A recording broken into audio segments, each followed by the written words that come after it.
Good morning, everyone. It is another good day, um, which I want us to pay keen attention while we are going to tackle the concept of the LCLs, that is the less than container loads. We are also going to look at the concept of the groupage cargoes and also what to call the consolidation. And also, if time allows us, we are also going to look into what to call the Incoterms, even though we had talked about the Incoterms in our previous unit. That is when we're talking about, we're tackling the unit of mercantile um, shipping practice. But still, there is no harm. I'm still going to briefly go through it so that we find out that what is new or what are we required with in the Incoterm 2020. Now, when you talk about the LCL, the concept of LCL normally comes into fore when the shipper or uh, the exporter do not have goods that can make a full container load. So when your goods are not able to make a full container load, but you want to do exportation, yes, you're allowed to do that. But here you'll have to work with people who are called consolidators. These are experts who always look for those exporters who want to export, but their cargoes are not cannot make a full container load. As we know that containers cannot be shipped when they are half full, but they must be full. And also the cost of shipping a half full container is the same with the cost of shipping a full container. So it will be an extra expense, or it will be too expensive on the side of the exporter if the container is not full. So this is why the consolidators look for those shippers who have got smaller consignment, then bring them together. So long as those consignment do not cannot change the chemical composition of the other cargo, which means that they are compatible, yeah, with those other cargoes. So what they do is that the moment they collect them, they will stuff them into various pallets, those ones which can fit in the pallets. Then they are marked. And what they do is that they will issue that shipper with a type of a document or a BL known as house BL. And the the consolidators or the freight forwarder will be issued by the shipping line type of BL known as the master bill of lading that will cover the entire consignment. Then another thing you need to know about the LCL is that the LCL containers do not normally go beyond the port of discharge. They need to be stripped at the port of discharge. The reason is simple. This is because they do carry goods that belong to different shippers. So maybe these shippers, they reside in different locations. So we cannot say that, okay, let's start by taking goods for shipper A since he resides closer to the port, or let's start by taking goods to shipper D since he resides further to the port as we come back. No, that will bring a lot of controversies. So what happened is that once the goods have been discharged from the incoming vessel, they'll be taken to the destined port of clearance. Then the container will be stripped, and these cargoes will be cleared as loose cargoes. Okay. So another thing is that um, we also have um, other things which you need to know. There's what's called door-to-door or house-to-house um, cargo. Now, door-to-door delivery, when we talk about door-to-door or house-to-house, this is only a concept that is possible with under the FCL, that is under the full container loads. Um, with the full container loads, you can deliver the cargoes to the doorstep of the shipper, which means that the shipper is allowed, if he's shipping under the FCL, that is a full container load, he can go to the yard, hire hire or lease the container. He goes with it to his warehouse, stuffs the cargoes, after which he loads them on a truck and take them back to maybe the clearance port and the loading port. And from there again, the goods will be cleared with a container, and they are shipped as a full container load up to the destination of that particular importer. So the importer will always enjoy the aspect of moving his cargoes with the container up to his premise. But again, remember this, that in FCL, it easily attracts what's called the container demurrage. The container demurrage is a charge, a penalty which you are charged once you surpass the free periods which are given by the shipping line, once you hire their container. So with the FCL, if you go with this container beyond the port because you're going to transport these goods up to your destination, then you fail to return this container within the required or the agreed period, then what happens is that you are going to be charged a penalty. And this penalty is what in most cases is called the demurrage. So, but with the LCLs, it is under very rare circumstances that the container will try attract the demurrage, because what happens is that the moment the container has arrived at the port, then the cargo will be stripped off from the container. The container is returned to the destined depot, and the cargo will be moved either to a warehouse or to a cargo shed, or whichever. And maybe what the loose cargoes normally attracts mostly are what we call the storage charges. Mostly they attract much the storage charges, because maybe if you leave it to overstay in the yard or overstay in the warehouse, then the warehouse operator will automatically charge you those storage charges. So the depot to depot also, this is whereby is a through transport operator takes the responsibility from an intermediate point, that is its container yard, or packing and unpacking. So you can pick a container from a container yard, use it to load your cargo, then return it to the yard. Then the same on the other end, the importer may also pick it from the yard, go discharge his cargo, then again return that container to that particular yard. Then peer to peer, or what called port to port. Now, a port to port is a concept of the LCLs. This is whereby the container is not allowed to go beyond the port of discharge. So the cargoes are stopped at a port, either a port here, I can mean a dry port, there's an ICD, or I can also mean a CFS.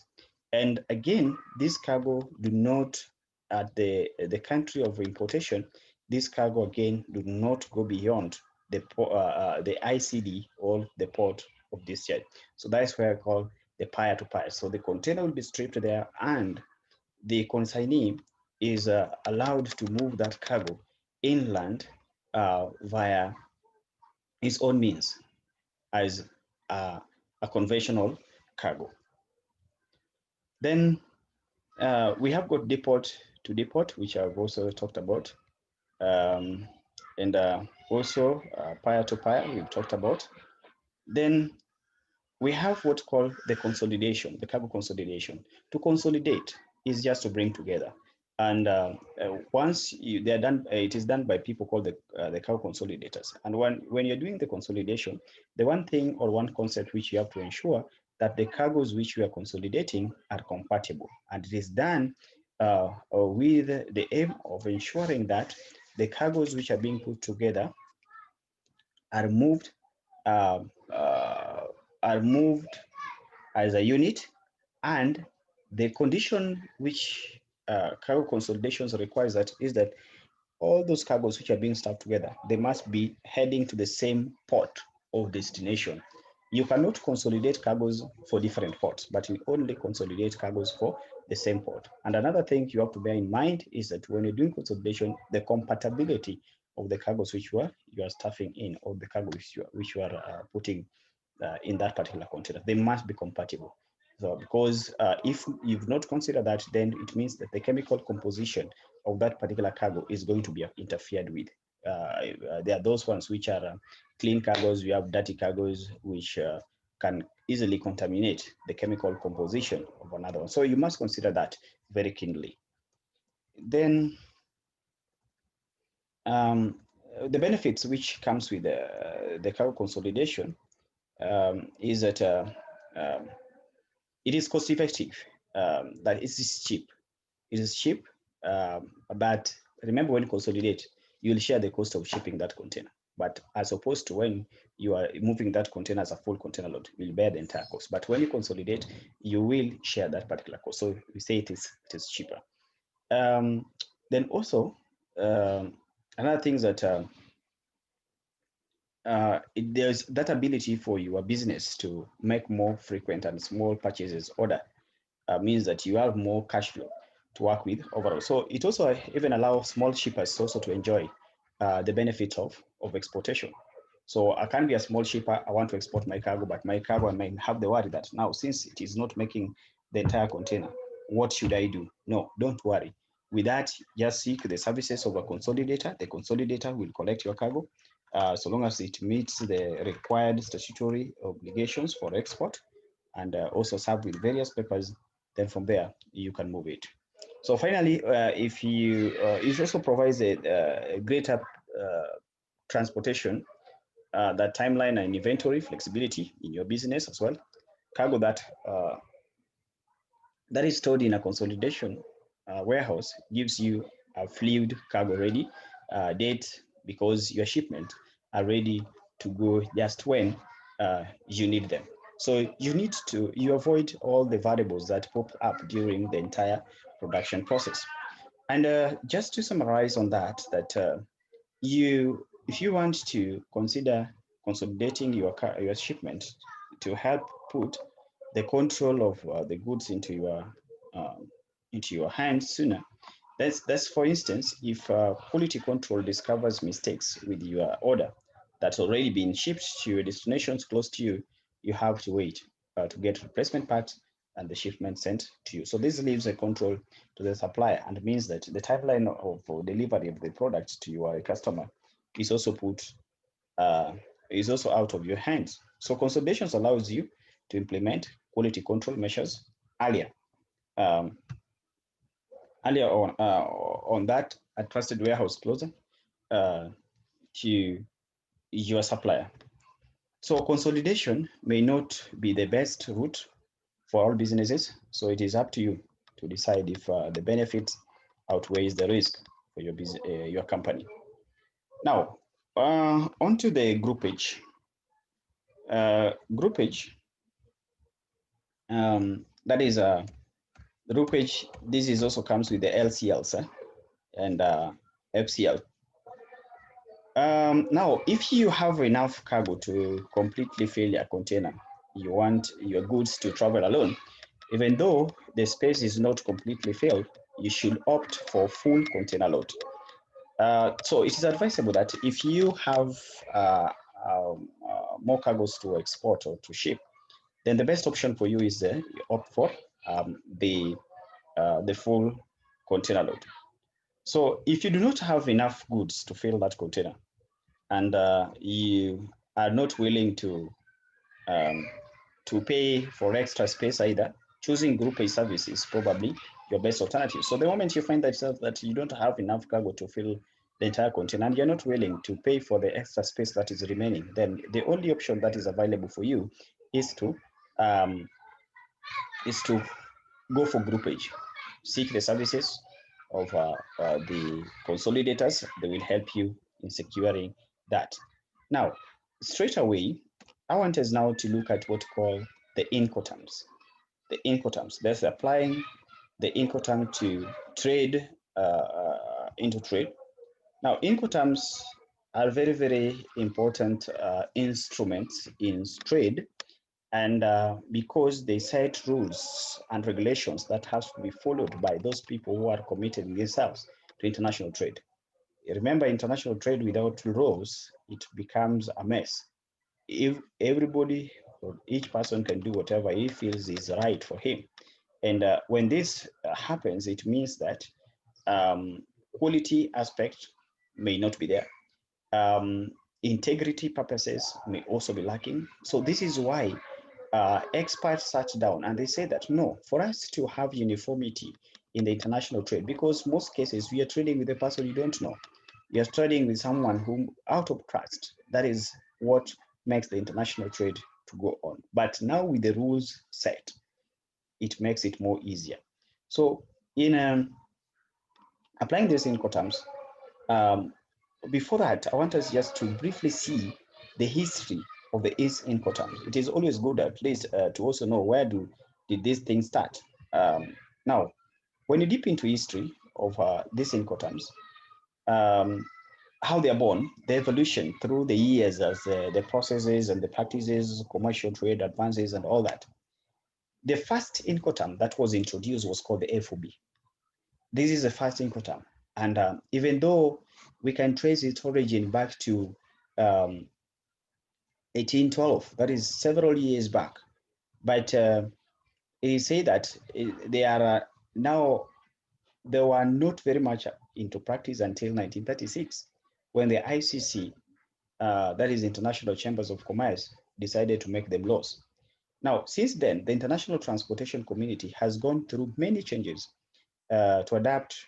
Um, there have been new and improved editions of the Incoterms, like the ones introduced after the Second World War, that is 1953, the 1967, the 1976. Then from 1980s now, the Incoterms were being revised after decade. And we've had several revisions since 1980 until now. We have the one which we have right now, what's called the Incoterm 2020. Now, um, so it is said that, but over the past 5 decades, revisions have been implemented at the turn of every decade and tends to stay in effect for the entire decade, such as you have the 1980, the 1990, the 2000, the 2010, and currently we have the 2020. And the next one will be 2030, which is coming in the next 9 or 10 years. Now, the importance of Incoterm and how they facilitate world trade cannot be denied. And when Incoterms were first introduced, they applied only to 13 countries. So only 13 countries were signatories. Well, 8 revisions later, they are now widely used in over 140 countries worldwide. And they have also been translated into 31 different languages. What does this tell you? If you see that a particular concept is being translated into different languages, even 3 languages alone, it tells you how important that thing is. Now, this one now, it is in 31 different languages. It tells you how much important Incoterm is to the world trade. Now, a reflection of the evolution of the international trade, a brief reflection. Now, the world of international trade has been many changes. I've seen many changes over the past 80 years. Some are monumental, others are relatively small scale. Now, these changes include new methods of transport, modifications in the types of international sales contract, the amendments of to customs clearances, clearance of goods, new ways of transmitting information. Um, just just to highlight a few of them. Now, and as such behavior changes, so must the terms that governs them. So we find that things are changing. The world is not static. Static. I mean, things keeps on evolving. Things keep on changing, and as they're changing, we we must also adjust so that to accommodate these changes that are occurring internationally.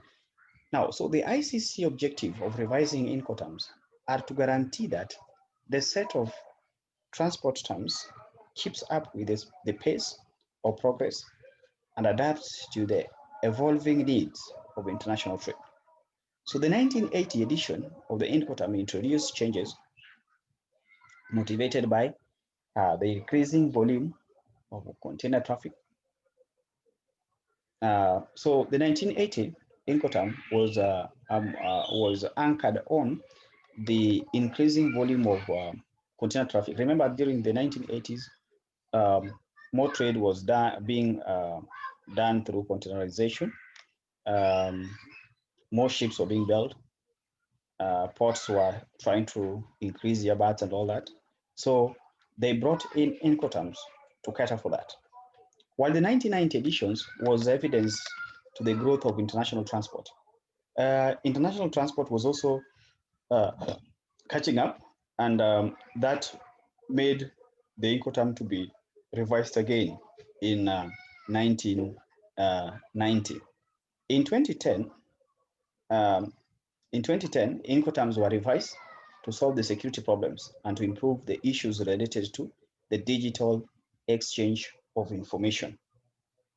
Now, security threat here, when talk about the security threat, we trace it back to the 2001 bombing of the Times Tower, no, not the Times, the World Trade Center in the United States. And remember, it occurred in 2001. That is the commonly known as September 11 attack. Now, it occurred after the Incoterms have been already are in place. So they had to wait for another 9 years to come up with the regulations that are going to stop such kind of occurrences from appearing or from taking part. So they introduced the Incoterm 2010. And the main changes over the course of the history of the Incoterm are highlighted in this infographic. So as we are saying that these changes, they are presented this infographic. Like you can see there, we have the 1812. That is when the first Incoterm was introduced, the FOB. That's the free on board. Okay, and it was later known as the forefather. This is the forefather of all the famous transport clauses which we have today. Then in 1895, that is 83 years later, credit being given to the expansions of the world trade, a second Incoterm was born. That is in 1895, 83 years later. And then in 1936, the birth of the Incoterm as we know them today. That is, in 1936, the ICC published the first edition with the 6 Incoterms and the rules on how to interpret them. And for the first time in history, there was a global effort to standardize in the international trade practices.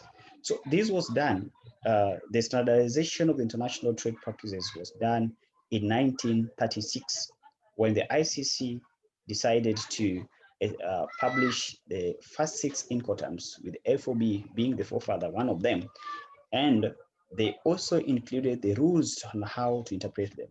Then after 8 years after the Second World War, that is 1953, the first Incoterm revision came. And rail transportation was on the rise, it was catching up, and 3 new Incoterms were introduced for non-maritime transport. So remember, the ones which were there were maritime Incoterms, were the ones in line with the maritime operations. Now they introduced another 3 non-maritime transport Incoterms to cater for the rail transport, which was catching up very, very, very fast. So there was the free on rail, the free on track, and delivered cost paid. Then also export Incoterm was also added. It also came during that time.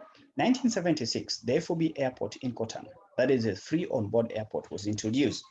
For the air freight to avoid the confusion with FOB Incoterm. So they introduced what's called the FOB airport Incoterm, that is 1976, because air cargo operation was also on the rise during that particular moment.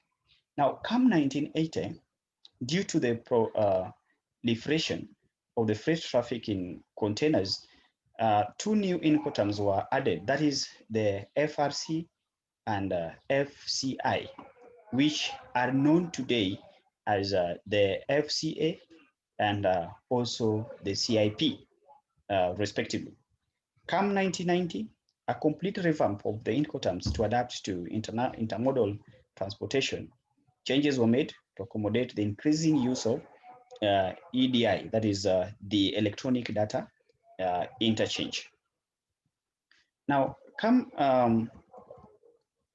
the year 2000, Incoterm formats were simplified for clarity and to better distribute responsibility for customs clearance. So What they did in 2000 was just simplifications of the Incoterms for better clarification and to distribute responsibilities for the customs clearance. Now, come 2010, four Incoterms, that is the DF, the DAF, DES, DQ, DDU, were removed. And the two new ones were introduced, that is the DAT, deliver at place, and the DAP, the deliver terminal and deliver at place. So bringing the number of Incoterms to 11, modifications were also made so that buyers and sellers were obliged to cooperate in the exchange of information as a security measure. Now, what about the changes which have been effected in the Incoterm 2020? Now, in the Incoterm 2020, there are 6 changes which have been made, and I want you to listen very carefully to these changes. Now, in the Incoterm 2020, the FCA rule, that's the free carrier rule, now contains an additional element relating to the bill of lading. Now, under this option, the buyer and the seller agree that the buyer's carrier, that is the ship that is carrying the exported goods, will issue an on-board bill of lading to the seller after loading, which the seller will then tender to the buyer, likely through a banking chain. Now, this is designed to overcome the issues that under the old free carrier rule, delivery was completed before the loading of the goods on board the vessel. So, which prevented the seller from obtaining an on-board bill of lading. So in most cases, the seller was being given the mate receipt as just an indication that, yes, we have received your shipment. But now it is required that under the Incoterm 2020 that you must issue an on-board BL to the exporter, and the exporter will share the same with the importer. So this causes difficulties because on-board BL are often required by banks before making payment under the letters of credit, and therefore the free carrier rule was revised to take account of this market reality.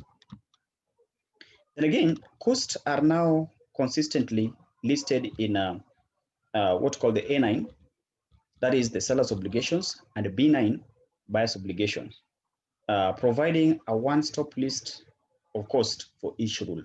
So when you visit the A9 rule, you'll get what are the rules, the duties of the seller. What are the duties of the buyer? Okay. For example, an FOB sale, if you sell under the FOB, there's a free on board.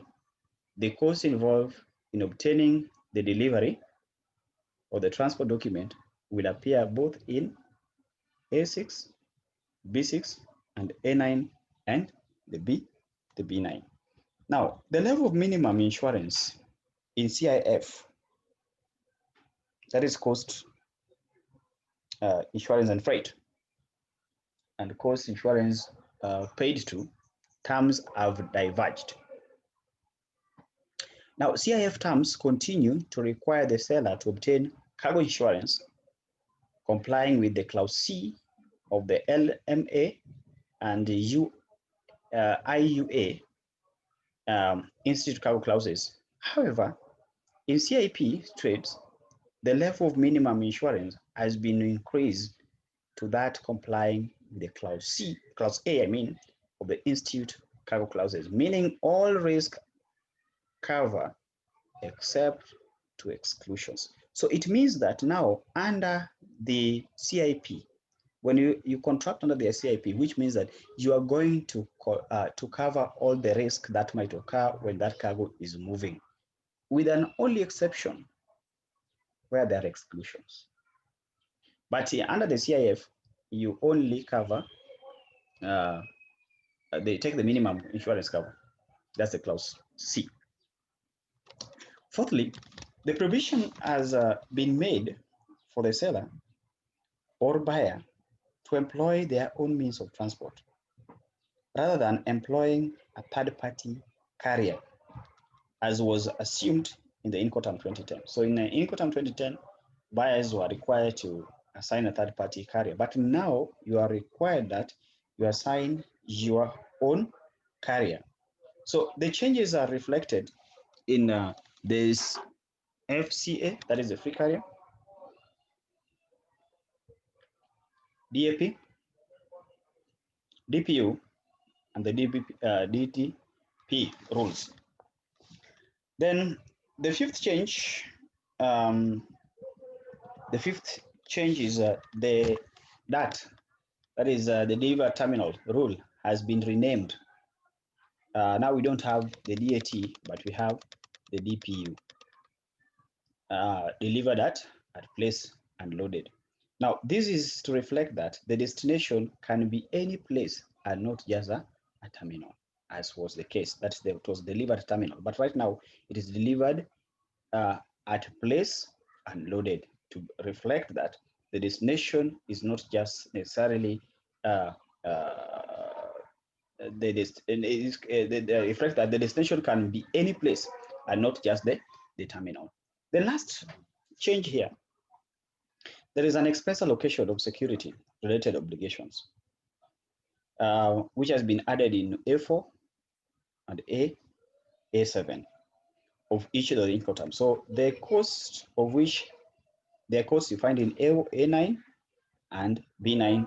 So for example, A4 of the FOB Incoterm, the FOB Incoterm states the seller must comply with any transport related security requirement up to delivery. So you are required that you'll be responsible for any security related until delivery. So these provisions reflect the increasing prevalence of concerns relating to security in the international trade. And we know that the key security concern in the international trade is to deal with the aspect of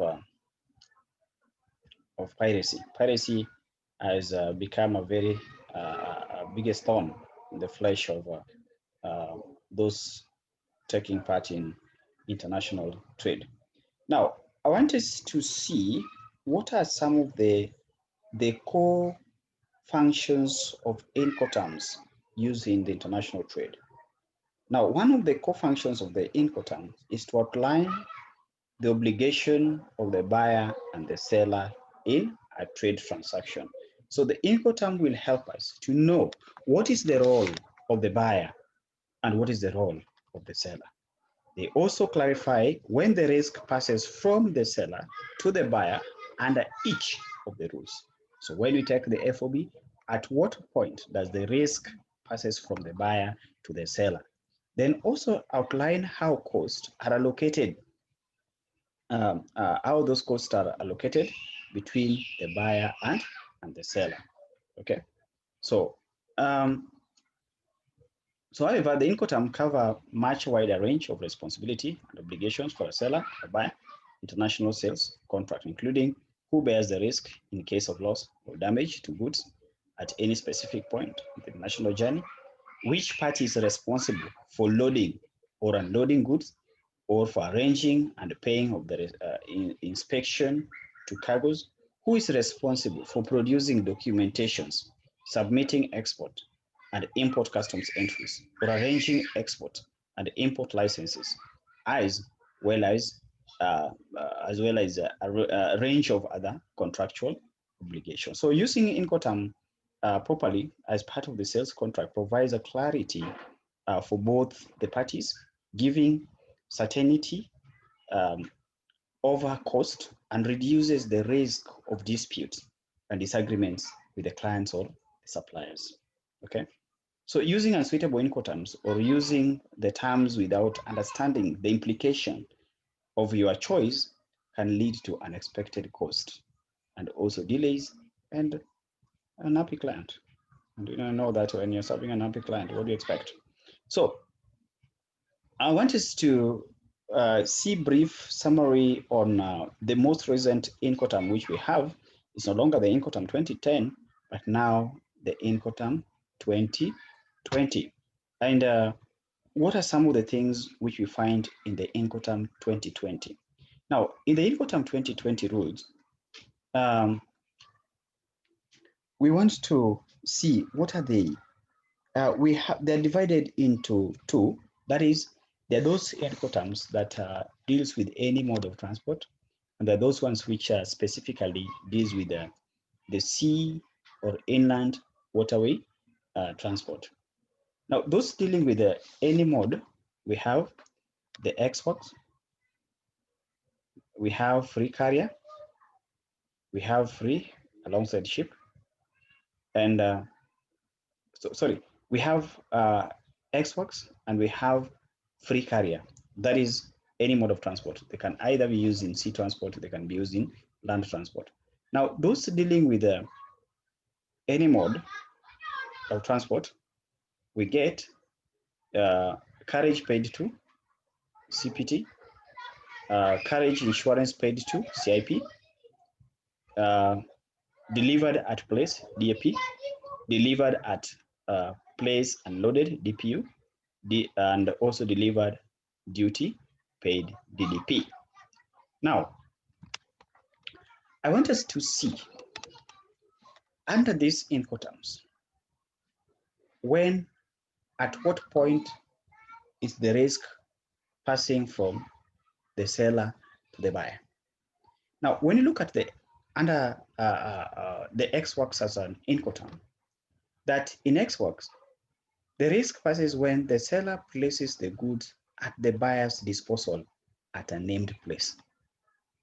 A named place can be his warehouse. So the moment he tells you, okay, Flani or so and so, these are your goods. Anything that will happen after that, he has washed his hands.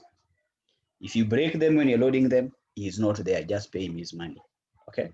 If anything that maybe the vehicle along the way get accident under X works, the seller is not concerned about that. In a free carrier, under free carrier, the risk is transferred when the seller loads the goods to buyer's carrier. When, because you'll agree, both the seller and the buyer, that I'm going to use this particular ship. So you move those goods from your warehouse and ensure that they are loaded on board that ship, and on the board bill of lading has been issued. So when that one is done under the free carrier, anything that will happen, maybe if the ship gets an accident, that is none of your business. You'll have to be paid by the buyer. And when the goods are at the buyer's disposal and ready for unloading at a named place. Free alongside ship. The transfer risk is transferred between the seller and the buyer when goods are alongside the vessel nominated by the buyer at a named port.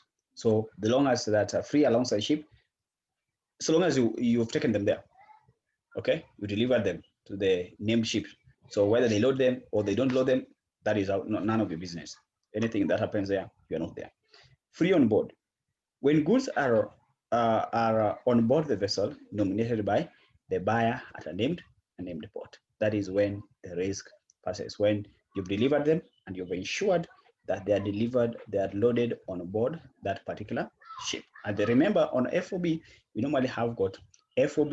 If it is said FOB stored or FOB trimmed, then your responsibility will only end if you have certified the condition which is enlisted there. If the FOB is stored, you must ensure that that cargo is stored on board the ship in a proper way. If it is trimmed, especially with the granules or with the grains or the cereals, ensure that it is trimmed and leveled. If you don't do that, then any risk that will occur, you are still going to be responsible. Then under the cost and freight, the risk will occur when the goods are on board the vessel,